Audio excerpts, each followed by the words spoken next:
Well, now that we're done with the unit, let's get you ready to take the test. So we're going to go through and do this practice test, and I would encourage you to make sure that you read the instructions carefully, pay attention to things, remember the things we learned about simplifying fractions, best format to write the answer, different things like that as you go through. And as always, make sure you show your work so that I can tell what you're thinking. So here's our practice test on ratios and rates. Show your work and thinking for each problem. Again, make sure you always circle your answer. Write the specified ratio as a fraction with correct units. Simplify your answer if possible. So these first three problems deal with this table right here. So it says we're going to write this as a ratio. So mice to horses. So mice are 2, horses are 3. And then we want to simplify it if we can, and we can't, but remember we want to put the labels on there. So we're going to say 2 mice to 3 horses, and that's it. We circle it and we are done. Okay, next one, cats to ferrets. Cats to ferrets. So this is going to be 8, and ferrets is 4. So we can reduce that. We're going to write that as, let's see, 4 goes in here twice, and 4 goes in here once.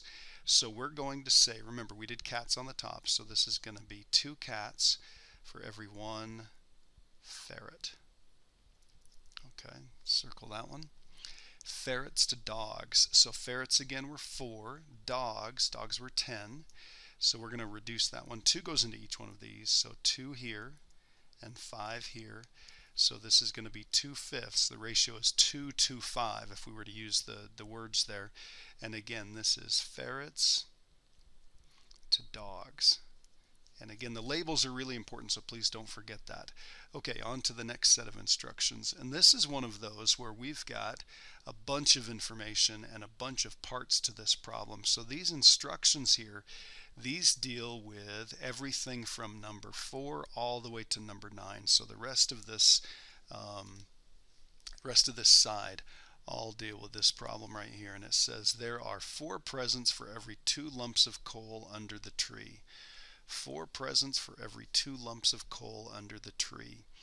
And number 4 says complete the table by writing this ratio and the next 4 equivalent ratios using larger numbers.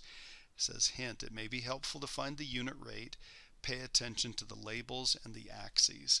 So just for the heck of it, because unit rate was so important in this unit, let's go ahead and find the unit rate.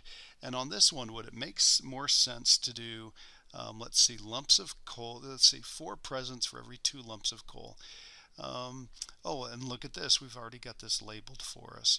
So what that means is this is going to be like the x-axis and this is going to be like the y-axis, and we've got lumps of coal here and presents over there, so that's already set up for us. Now we've just got to remember which one goes on the top and which one goes on the bottom. So remember, the x is going to go on the bottom and the y is going to go on the top. So what that means is presents need to go down here and coal needs to go up here.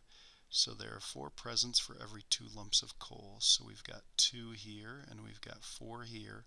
So that means what the unit rate would be half a lump of coal, half a lump of coal for every 1 present. Okay, now we're going to keep track of that. That may come up again. But let's go through here. So it says we're going to write down that original one and then the next 4 larger ones. So let's see, 4 presents, 2 lumps of coal. So luckily we got more presents than coal here. Now let's just take this and let's make this get bigger. So if we had, let's double this. So that would be 8 presents. So if we doubled that so that it was in the same ratio, this would be 4. So 4 to 2, 8 to 4. So if we go up on this one by 4 every time, let's see, this is going to be 12, and then 16, and then 20. And if you take a look here, this is always going to be half of what it was over here. So we have twice as many presents as we have lumps of coal, or looking the other way, we have half as many lumps of coal as we do presents. So this is half, so half of 12 would be 6, half of 16 would be 8, and half of 20 would be 10. Okay, let's go ahead and graph this. So we've got presents here and then lumps of coal. So 4 presents, 2 lumps of coal, 8 presents would be right here, and that would be 4 lumps of coal. 12 presents and 6 lumps of coal. Let's make sure I've got that lined up right. Yep, that looks good. 16 presents and 8 lumps of coal would be right here. And then the last one, luckily this fits in here, 20 presents would be right here, and then that's going to be 10 lumps of coal. And again, we've got that nice straight line pattern that we're used to. So I'm going to do this. I'm going to go through each one of these, and then we're going to continue the pattern, and we're going to remember that this point right here is where everything would start, and then it could if we had an unlimited number of kids, we could get more presents and more coal and all that sort of stuff. So this is what it would look like. So these are the ones that we actually graphed. But this is a picture of this relationship, this proportional relationship, and we get this every time, and we're going to talk more about this in the coming units. But it says, what does 0, 0 mean in the situation? So this is the point right here. Now remember, this is the x coordinate and this is the y coordinate. So 0 under x means 0 presents, and 0 for y represents 0 coal. So 0 presents and 0 coal. Okay, so there's our answer on that one. And we've kind of skipped over this, but we did plot the points, and then we did draw a line connecting them, so we're in good shape there. And then we did this a couple of times, and this takes a little bit of getting used to, this constant of proportionality. And as we go over the next couple of units, we're going to tie a lot of this stuff together, so hopefully this makes sense. But you'll remember that we draw a triangle to represent how we would move from one point on the graph to the other. Use the triangle to determine the constant of proportionality. And it says, remember we did a whole bunch of this, move vertically then horizontally. Vertical movement on the top of the fraction and then horizontal movement on the bottom. So I'm going to do this. I'm going to go from this point right here to this point right here, and we're going to move vertically and then horizontally. So we're going to go up 1, 2, so that's over 2, and then this would be 1, 2, 3, 4, so this is 4. So we put the vertical movement on the top of the fraction, so I'm going to put a 2 on the top and a 4 on the bottom.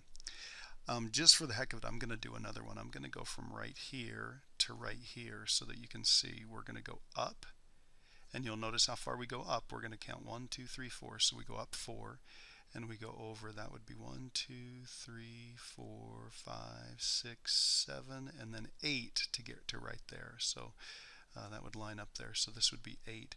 And again, we're going to do vertical over horizontal. So we're going to do 4 on the top and 8 on the bottom. Well, you'll notice what happens to both of these. We end up with 1/2. So what that means is the constant of proportionality is 1/2. And remember, vertically we were talking coal, and horizontally we were talking presents. So here's what we've got. We've got one lump of coal for every 2 presents, which is kind of what we said a little bit earlier when we were talking about that unit rate. So notice how that kind of crops up again. And then it says, how many lumps of coal are there for every present? And this is really where we kind of put this together. We have, so now it says for every present. What that means is there is half a lump of coal, coal per 1 present. It's basically a fancy way of asking for what the unit rate is. Well, we figured out the unit rate up there. We kind of confirmed it here with that constant of proportionality, which we'll talk more about. And then we figured it out right here in answering that question. And then number 9, it says, what equation represents this situation? Well, if you'll remember, it's always going to be y equals the unit rate times x, and the unit rate on this one is 1/2. So there's the equation, but then we'd want to say x equals something and y equals something. And on this one, x equals presents and y equals coal. And you'll remember that the x always needed to be the one in the denominator of the unit rate. So look, there's presents on the bottom. There's presents on the bottom. So we know that we got that one right. Okay, let's take a look at that other side and go through the rest of this. I think that first page is the toughest, but let's run through here and let's see what we've got. It says find the unit rate, round to the nearest tenth, label with the correct units. So we're going to do 50 lollipops in 4 hours. So we're going to do 50 over 4.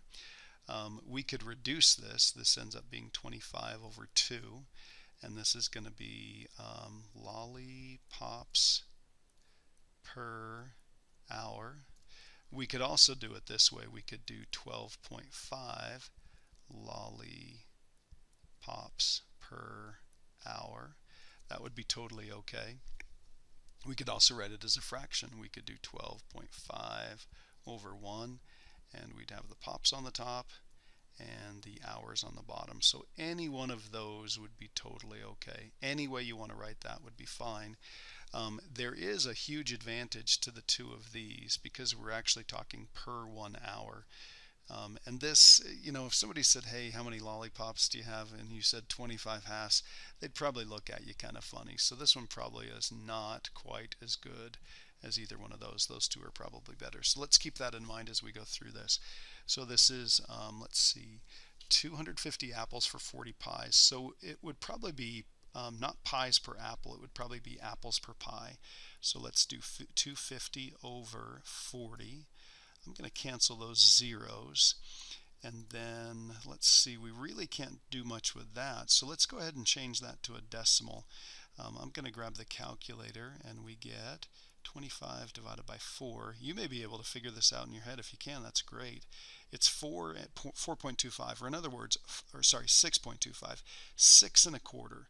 So 6.25 apples per pie. And we mean per 1 pie. Now, if you want to write it this way, or if you want to write 6.25 apples per pie, that would be totally okay. Either way there is fine. Okay, let's do the next one. 5 pounds of walnuts for 12.35. Again, on something like this, remember we normally put the money on the top, so we would do $12.35 divided by the 5 pounds. If you go ahead and do that division, what you're going to end up with is $2.47 per pound. And again, if you want to write that as a fraction and put the 1 pound on the bottom, totally okay. 4 liters of pop for $5.34. Let's put the $5.34 on the top and the 4 on the bottom. If you go ahead and do that division, I'm going to do this one because this one turns out kind of interesting. 5.34 divided by 4 equals. So that's $1.33 and just a little bit more. So if what you end up with is 1.33, and was that a 5? It was. So this is a 5. Remember, this is dollars per liter. So if we're going to write $1.33 and just a tad more, we want to round this either up or down, so it's either got to be 33 or 34. Well, this 5 is enough to bump that up, so we're going to do $1.34 per liter. And again, I wrote this one in fraction form. If you wanted to write per liter, that would be totally okay. Now these next two problems, it says find the unit rate to the nearest penny, because we're dealing with money like we did up above. Label with the correct units and put a checkbox by the best deal. So again, we're just going to go through each one of these. So if we take a look at this one right here, 329 divided by 4, let's figure out what that is. So 3.29 divided by 4. We're going to round to the nearest penny, so this is going to be 82 cents with a little extra bit. That's a 2, so we're going to leave that at 0.82. So 0.82 per liter. And this one over, so I'm going to put a circle. Well, let's go ahead and put a circle around this one. And then we're going to do 5.97 divided by 7. So if you go to Walmart, a lot of their prices end with 7. 5.97 divided by 7. Let's see, that's going to be 85 cents and a little bit more. That's not enough to bump this up, so this is going to be 85 cents. So this is going to be 85 cents per liter. So we'll circle that one, and it says put a check mark by the best one. This is the best one right here because it's a little bit cheaper per liter. Okay, 10.34 for 20 ounces. On this one it's 6.15 for 15 for 12 ounces. So we'll go ahead and throw those in the calculator. So let's see what we've got here. 10.34 divided by 20. 51 and a little bit more, and that 7 is enough to bump that up, so that's going to be 52 cents So this is going to be 52 cents per ounce. So we'll go ahead and circle that one. And then this 615, 6.15 divided by 12, we end up with 51, and gosh, that is not enough to bump that up to 52. So gosh, if they match up with the 5, they match up with the 1. This one is just a tiny bit more. Luckily, it's enough to see that it rounds up to a 52 cents. This one just stays a 51 cents. So we've got 51 cents right here per ounce. So those are the two answers, and this is the slightly better deal. Okay. Find the unit rate, use correct labels on your answer. These have fractions in them, so let's see, should we do classes per pizza or pizza? Probably pizzas per class. So we'll do 3/4, 3/7. Flip this one over. That's the reciprocal, 7/3. The 3's cancel. 7/4. Probably ought to answer this one. We probably ought to say this: 1 3/4 of a pizza per class. But if you wanted to say this, pizza per class, that's okay. Either one of those is fine. This one here probably makes a little bit more sense because that's how somebody would talk. Again, if you said, hey, how much pizza do we have? And you said 7/4, that just sounds a little bit funny. So 4/9 of a lawn in 1 1/3 hours. Should we do lawns per hour or hours per lawn? Probably doesn't make a difference. Usually we put the hours in the denominator, so we're going to go ahead and do that. So we're going to do 4/9, and then the denominator is going to be 4/3. We're going to take this, we're going to do the reciprocal, so 3/4. So the 4's will cancel, the 3 will go in here 3 times. That means there's technically a 1 left on the top, and then on the bottom is a 3. And then remember, this was lawns per hour. Lawns per hour. So lawns per hour, if you wanted to write it out like that. If you wanted to write 1/3 of a lawn, lawn per 1 hour. Again, that fraction format there is something nice about that, knowing what you're comparing and things. So, all right, next couple. Write an equation that represents each situation. Explain what the variables represent. So Samantha takes 1 hour to run 4 miles. Let's see, 1 hour to run 4 miles. If we did 4 miles, even though this is given backwards, per 1 hour, there's the unit rate right there, okay? So the unit rate is 4 miles per hour, 4 mph.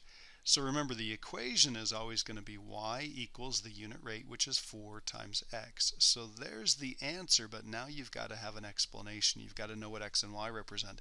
And I'm telling you right now, most people can write the equation. It's writing down what the x and y represent that are really important. So remember, the x is whatever label is in the denominator. So x is going to represent hours, and y is going to represent whatever's on the top, so that's going to be miles. So you've got to have that part. That's a major part of this right here, so because it says explain what the variables represent. So this should make sense. If we gave the person, if x represents hours, 1 hour, 1 times 4 is, 4 miles. If we gave her 2 hours, 2 times 4 would be 8. She should be able to run 8 miles in the 2 hours. Okay, let's take a look at this one. Probably going to do lawns per hour. So we're going to do 12/5. Now this is a story problem, so we can choose the best way to write it. If you wanted to write that as 2 2/5, that would be fine. If we wanted to do 2.4, and again that would be lawns per hour, that's probably the best way to write it. So there's our unit rate. So that means our equation that represents these is going to be y equals 2.4. Let my computer catch up here. 2.4 times x. So there's the equation. Now we want to say what x represents and what y represents. X is going to be the denominator, so that's going to be hours, and this is going to be lawns. So if you had 1 hour, you're going to be able to do 2.4 lawns. Must be pretty small lawns, able to do it pretty quickly. If you had 10 hours, 2.4 times 10, you could get, let's see, what would that be? 24 lawns done. So you could get a lot done. And that should kind of make sense, because if we gave them 10 hours, that's double this amount, and we'd get 24 lawns done. That's double that amount. So that's kind of that proportional thinking that we're wanting. Okay, there's always going to be some review of problems on some equations, so I'm just going to run through and solve this. We're going to distribute through first, so this is going to be negative 18k.